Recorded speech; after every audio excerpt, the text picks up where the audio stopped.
Today in Atlanta, taxpayers might be facing a financial surprise as a major legal case wraps up.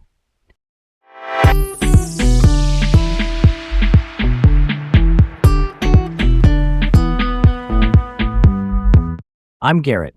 Welcome to Laid Back Local, the news of the day with Leah and Garrett in Atlanta. And I'm Leah. All right, here's where we begin. Fulton County could be liable for millions in legal fees following the dismissal of the Trump election case. So let's unpack this. A new Georgia state law allows defendants to recoup legal fees if the prosecutor is disqualified for improper conduct. Basically, if the prosecutor steps out of line, the defendant's legal costs could be covered by the county. Now, Trump's already paid a lot to his lawyers, and Fulton County is kind of stretched thin with jail renovations. This could put them in a financial bind.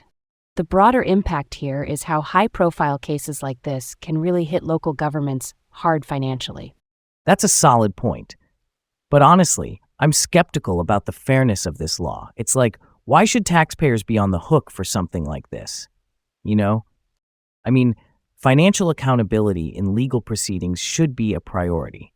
Let's puzzle that one out. Next up, Georgia dismisses Trump election case, ending his last criminal prosecution at the state level. Here's where it gets interesting. The case was dismissed because it was deemed more appropriate for federal jurisdiction, so the state's stepping back.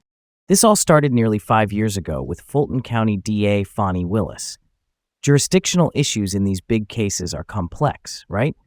Totally get where you're coming from. It's a relief that things are moving forward, but I worry about the precedent this sets for dismissing state-level charges in favor of federal ones. It's a bit concerning. Okay, let's move on. Civil rights activist Jamil Al-Amin dies in prison while contesting his conviction. Jamil Al-Amin, formerly known as H. Rap Brown, was a former Black Panther and a civil rights activist. He was convicted in 2002 for the murder of a Fulton County deputy. His legal battles have been ongoing, and supporters have always claimed his innocence. His life and struggles really reflect broader themes of civil rights and justice in America. It's quite profound, isn't it? Yeah, that's worth exploring. The controversy surrounding his conviction is significant. We need to keep talking about justice and civil rights history. All right, on to the next. Thanksgiving travel surge expected to congest Atlanta roads. More than 2 million Georgians are expected to hit the road. It's part of a national trend, with 81.8 million Americans traveling. Local authorities are working hard to ensure road safety.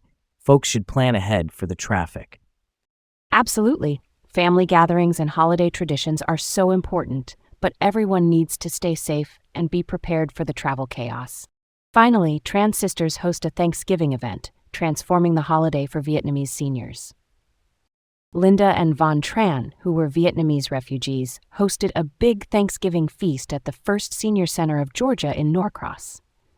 Their journey from Vietnam was full of challenges, but now they're supporting the Vietnamese community here. I'm all about that perspective. Their story is incredible, showing the positive impact of immigrant communities. Their work in cultural preservation and community support is truly admirable. And there we have it, full circle.